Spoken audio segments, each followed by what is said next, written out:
Hi, everyone. I'm thrilled to have Richard Kerris here with me today. He is the VP of the Omniverse platform at Nvidia. We are going to talk about industrial virtual worlds. I'm especially excited to hear from him on what will drive real revenue growth, as well as the topic on every investor's mind, which is the size of the addressable market, and what exactly CEO Jensen Huang meant when he said the Omniverse or the Metaverse is going to be a new economy that is larger than our current economy. I personally perked up when I heard him say that, so I can't wait to hear what Richard has to say about it. I'll give you kind of the Wikipedia background on Richard, and then I'll let him expand on the intro for his bio. Richard has an impressive background. He worked under the tenure of Steve Jobs at Apple. He worked on creative products that span film, video, and digital imaging, such as Final Cut Pro, Aperture, and Logic. He's also was previously the CTO of Lucasfilm, which I'm especially interested in hearing about because we've seen so much M&A activity between Hollywood and gaming companies. And then, Richard, I would love to hear more about what you're doing at NVIDIA currently. Sure. Well, thank you. Very nice to be here virtually. Yeah, I've had a wonderful background. I think it's led me to the point where we're at right now. From actually early days at Pixar to now has all been around the creative process and creating things, whether it's movies, visual effects, things like that, and the pipelines that make those things happen. So, yeah, been a lot of fun. Great. Yeah, I actually remember, I think it was 2013 or 2014 when the big headline was gaming surpassed Hollywood on market size. So it's interesting to see those two industries really join forces with this virtual worlds. I'd love to go right to the heart of the question that I think is on investors' minds, which is addressable market, total addressable market. That's usually where investors start, and then they work backwards. And in general, could you maybe help break down some walls as to how big this market can be exactly? Yeah, I think the best place to start is the analogy of when we went from just the early days of the internet to what we're now the World Wide Web. I think in those early days, once we started connecting things, we didn't realize just how big it could be. And there was, if you remember, in the very early days, there was the dot-com boom, and things then didn't sync right away, and then came back, and then we have the web. Well, one of the things that happened in that time was HTML.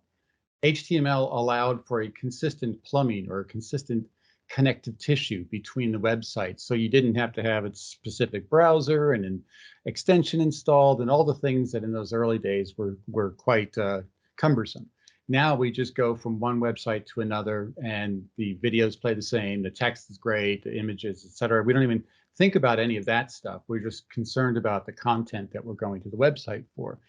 Much of the same kind of thing is going to happen with these virtual worlds. And that's why there's so much excitement about them, because once you can teleport from one world to another world, and the experience of those worlds is really about what the content is versus the lighting and the materials and how things behave in those worlds, we're going to see some really tremendous opportunities take place. And I think it's going to be many times bigger than what we are experiencing today with the web, because if you think about it, what a virtual world can do for business, for education, for medical, for all sorts of things, including entertainment, we have just begun to scratch the surface of these possibilities. So to your specific point, like addressable market, there's many ways to slice that up. But one I'll start with is just what it's going to do to revolutionize the industrial market for development, design, and manufacturing. You probably have heard the term digital twin. Well, a digital twin is a true to reality twin in the synthetic world to what's happening in the physical world. And we're already seeing that start to transform these things. Why? Because when you can make decisions in that synthetic world before you have to commit to them in the physical world, you can have a lot of cost savings. But you can also do other things in that world as well. Train your robots, understand how people are going to move around in a factory and things like that. We have a wonderful example that we've been working with BMW, where they've built a complete digital twin of their factory, complete with the robots, over 300 CAD accurate cars, digital humans moving around in the factory. And the reason that they did that is because for a company like them that's making 2.5 million cars a year, anytime that their production isn't producing a car, it's costly. And when they transfer from one type of a model to a different model in that factory floor, machines have to be moved, the parts that come in, the people that work there, the robots have to be retrained and things like that. And when they would only do that in the physical world, it would affect production because sometimes the decisions weren't accurate. They have to move things or something like that. Now they can do all of that stuff in the synthetic world before they commit to anything in the physical world. So they've seen savings up to 30% just in the entire process. That comes from not only the decision making, but also the robot training. Because if you have a digital twin of a robot, you can have hundreds of robots being trained at the same time, and then deploy that out to the physical robot, and it'll have everything it needs to do right away. And that's just one example, but we're going to see many types of things like that, where it's going to be cost savings, it's going to be safer for the employees, it's going to give more iterations on design and things like that. So we're really excited about this. Great. And I know that your company has talked quite a bit about the factory of the future. And when we look at things like that with BMW, can you help us understand timing for real revenue growth? I've heard 5 years, I've heard 10 years, yet your professional visualization revenue segment does quite well. Unity's Create segment is already starting to show some growth. So, in some regard, we're seeing movement now, but there's others that are saying we're 5 to 10 years out. Anything you can do to, discuss and elucidate where the Yeah. timing would be? Well, it's a long road ahead, but we are seeing things happening now. We are seeing it with customers like BMW and others that we're working with. We're working with designers who are designing and understanding the fabric for the products that they're making in the synthetic world, for the physical world and things. So we're already starting to see these things start to transform. And I just think it's going to get more and more, a part of the fabric of this industrial revolution, if you will, as we move forward. So there's things already happening today. We use it. We simulate everything we build.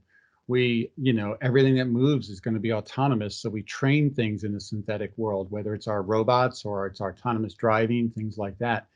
But we can do all of those studies in that space before we commit to the build and things like that. So whether it's what does the product look like, or how is the heat going to be dissipated over it, or how's it going to look in its final form, all of those decisions are made in a synthetic environment before we commit to anything in the physical environment.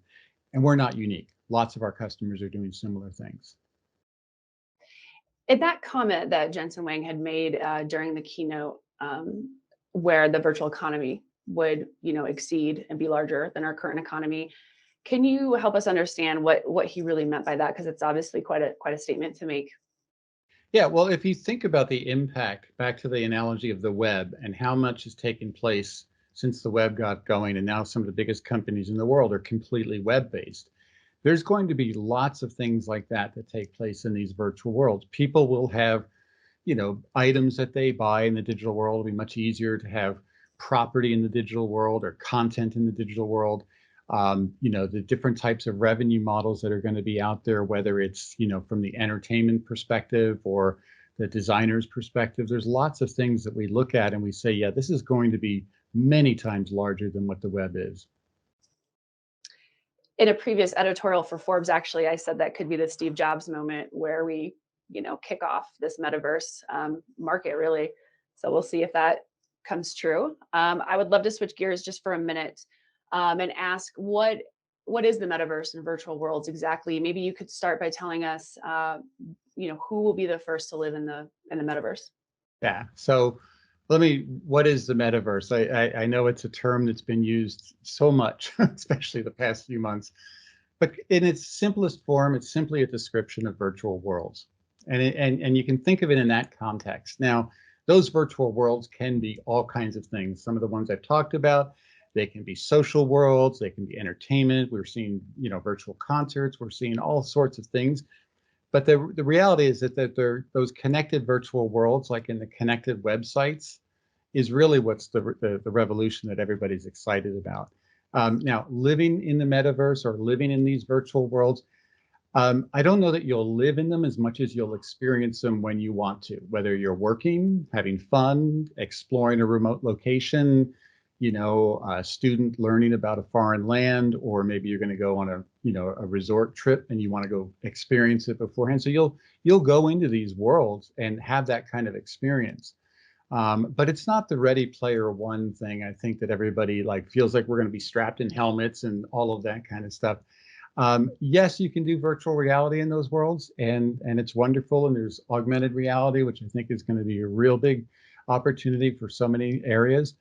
But you'll experience it through the computer screen, like you and I are talking right now. But it'll just be a 3D environment, much in the same way kids are playing 3D video games and stuff like that. You'll use your tablet to peer into a world if you're looking at the design of a new automobile and you want to walk around it and see it and all things like that. So there'll be many ways to interface with these worlds, but you won't be strapped in, locked in, and living in the world in that kind of concept. You'll have fun in it in much the same way you do with web experiences today. Do you think people will really buy real estate, uh, virtual real estate, virtually, so Sure. to speak? I think, when people ask me about like, will I buy digital content and real estate and all those things, I take it down to a really simple form. I say, do you buy music today online? Yeah. Do you buy movies online? Yeah. Where are they? Well, they're online. Oh, so you've actually been buying digital content that exists someplace other than in the tangible world that you're in, and you don't think twice about that. Why wouldn't you buy a location that you might share, like you have a social site that you share with somebody or a personal website, things like that? You might have an environment. Come on into my environment. I want to show you around. Maybe it's a studio, maybe it's a art gallery, or maybe it's just something you want to share with people and things like that. So yeah, we'll see those things. They're actually happening today. That we're just kind of thinking about it more in the 2D world. The representation today is like a 2D piece of paper or an image. So you think of it in that context, but you're buying music or you're buying websites and photos and blah, blah, blah. Think about it now in 3D. Why wouldn't you have those same kinds of things there? I think we will. Great. I'd love to drill a little bit into how the metaverse will be built. One tool and framework, open source framework, is Universal Scene Description from Pixar. Can you go into the software platform that is being used to construct those 3D models, and what is the importance of Universal Scene Description? Yeah, Universal Scene Description, or USD. You can think of it as the HTML for 3D. So you remember when I was talking about how the web, really got revolutionized when the plumbing was consistent. USD is going to be that consistent base, the foundation that unifies these things in much the same way HTML did. And we've been building our platform Omniverse to be a platform that connects these virtual worlds, whether you're creating or connecting and things like that. And we do it by not trying to replace what's already being done, but instead we enhance and extend it. So whether you're a 3D creator or a 3D designer or an architect, you can connect into Omniverse via USD. And once you're there, we have over 20 years of Nvidia technology that we bring into play, whether it's AI technology or multi-GPU rendering and things like that. And it allows you to just go further than what you've been doing, as well as to work with other products that may not have talked well together. And most importantly, work with other people, whether it's across the room or across the globe. This unifies this connective world so that you and I can be in a virtual world working on something together. You might be building one part of it, I might be designing another part of it, things like that. But we'll be connected in much the same way we're connected right now in a video conference, right? But we'll be in the 3D world together. Do you think it'll be, you talked about HTML, do you think it'll be developers that push forward, the build the metaverse, or creators, or both, or how do you think of that? Well, it always starts with developers. They're the ones building the tools. They're the ones that are enabling the democratization of challenging tasks and things like that. And then it's the people that take advantage of those tool makers, and can build things with it.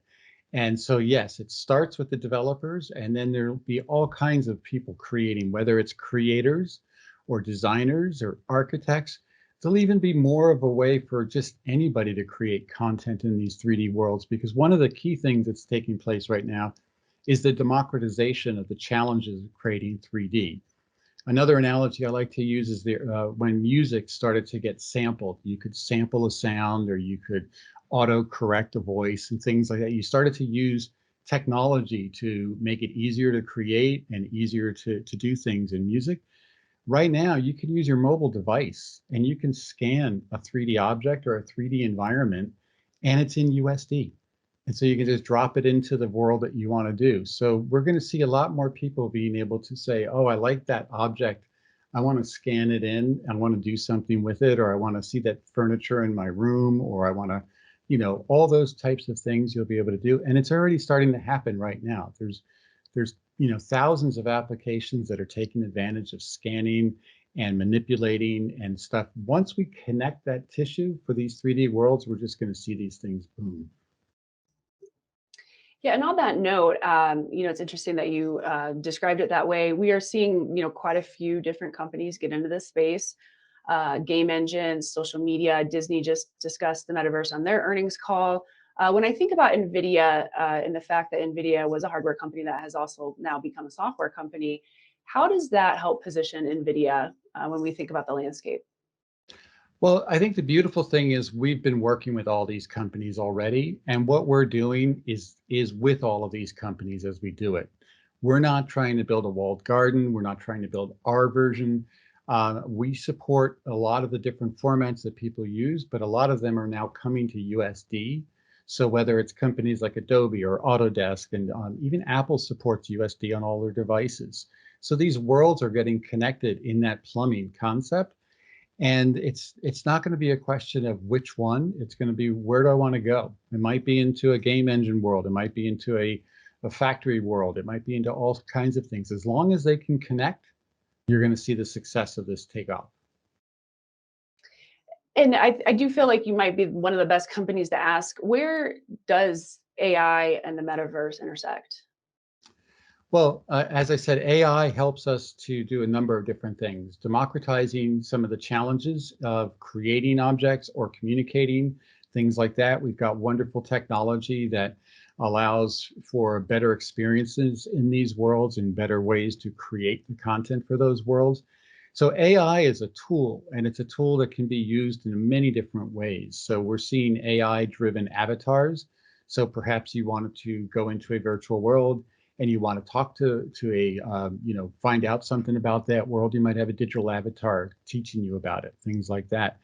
It can go much further. We can use AI to do simulations and things like that. So like some of these virtual worlds that are being done to understand what takes place. Like Lockheed Martin is using a digital twin to understand the wildfire challenges that we have, especially out here in the West. And they're using AI to understand the simulation of what takes place before and after the fire starts and how to best contain it and eventually eliminate it. So there's all different ways. It's another tool that you'll have access to, and it'll be another part of that fabric of the kinds of things that you can do. Great. And I know ray tracing was something that NVIDIA had developed and actually released maybe 2, 3 years ago. I feel like I heard quite a bit about ray tracing hitting the gaming world Yeah. and the RTX platform. I would love to hear about more about the light simulation and just how that has allowed you guys to simulate, virtual worlds internally and what you see happening, with your customers there with real time simulation. Yeah, there was the kind of the big boom moment that took place for all of these things to happen. And the first part of that was RTX, which is real-time ray tracing on a chip.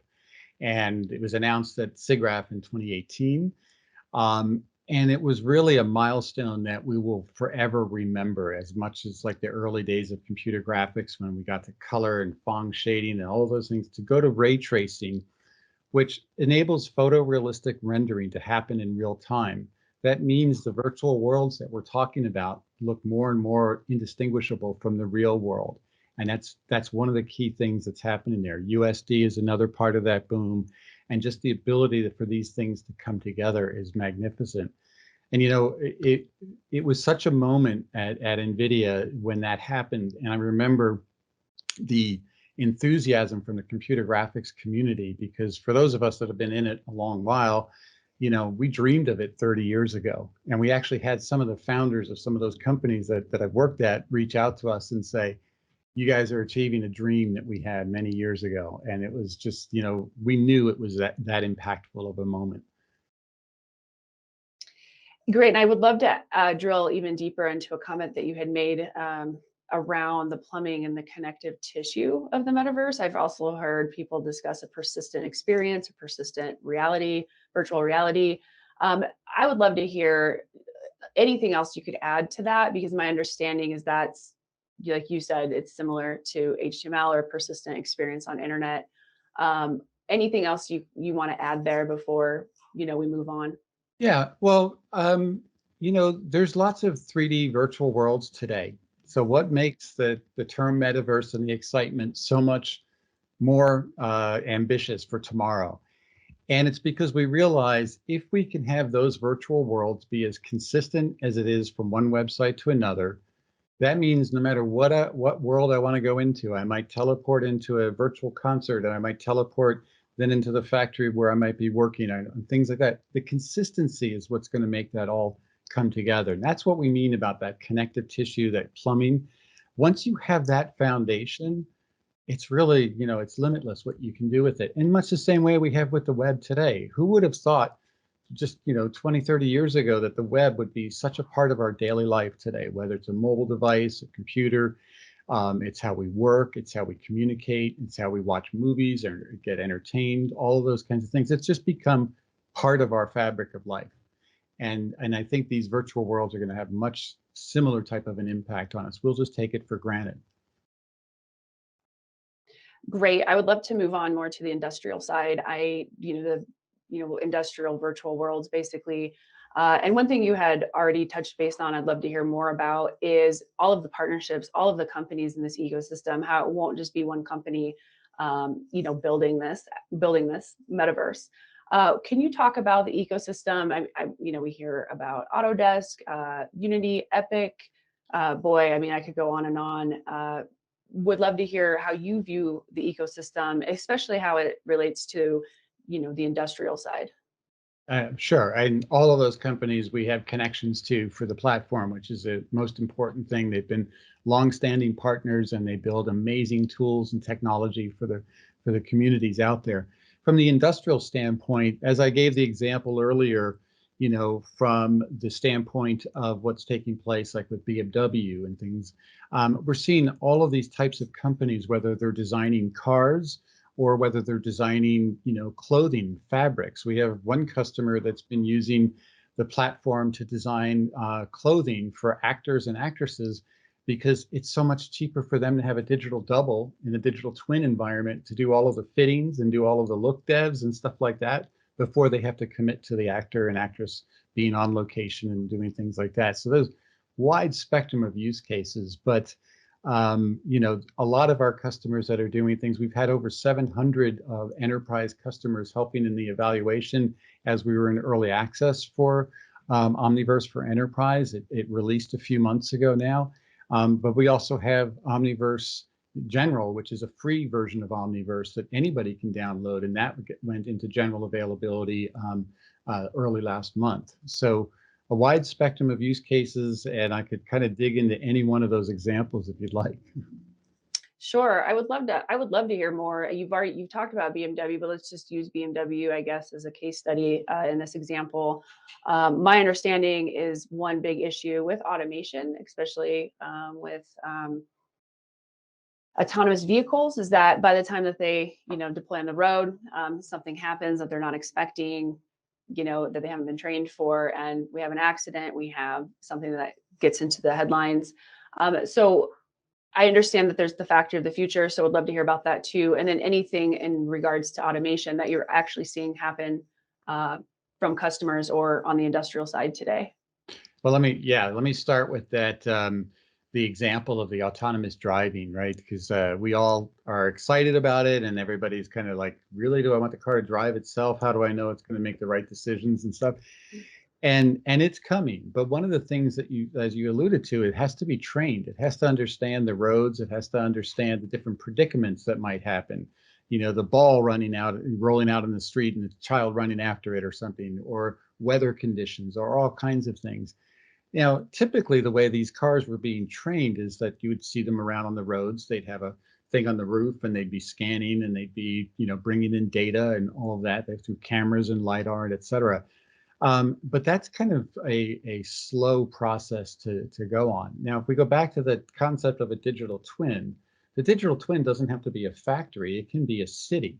We have companies like Ericsson that has built digital twins of cities just to do antenna propagation for the 5G networking and stuff like that. But we've been using digital twins in that environment to have a synthetic world that these cars can be trained on that's indistinguishable from the real world. It's exactly the way things are laid out, but you can have many cars being trained in that world at the same time. And what's most important is you can throw all kinds of different predicaments at it so that it learns, whether it's that ball rolling out, as I said, or other things that they might encounter that those cars in the analog world may never have encountered. So the assumption that that autonomous driving vehicle would know exactly what to do, how confident would we be versus a car that's been, thousands of hours in a synthetic world that's indistinguishable from the real world and has every kind of predicament thrown at it. It's much higher degree of confidence that that's going to know what to do and how to respond.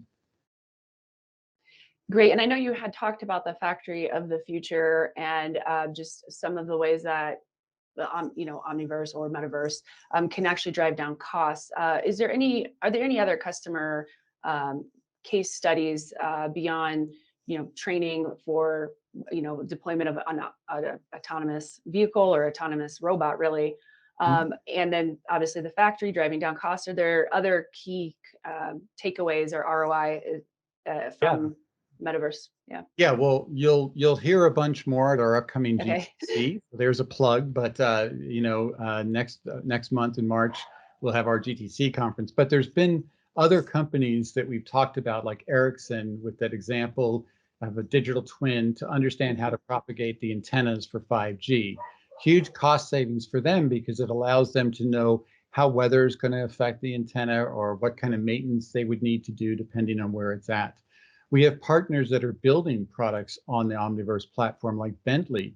They're focused on digital twins for the kinds of customers that they work with, whether it's a power plant or things like that, because in their world, like so many others, when the facility is done being built, it starts its next life, meaning that it has to be maintained and it has to, you have to understand how to upkeep it and things like that. And it's very important when you're in some of those things like a power plant and other situations like that.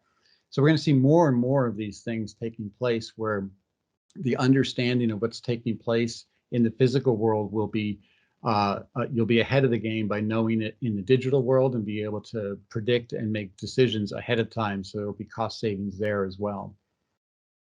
Great. Richard, I want to thank you so much for your time. It's a mind-blowing conversation, really, and your wealth of information, considering your background. And just really appreciate you taking the time to break down this particular market. Thank you very much. You're very welcome. Thank you. We will see you at GTC. Excellent. Thanks.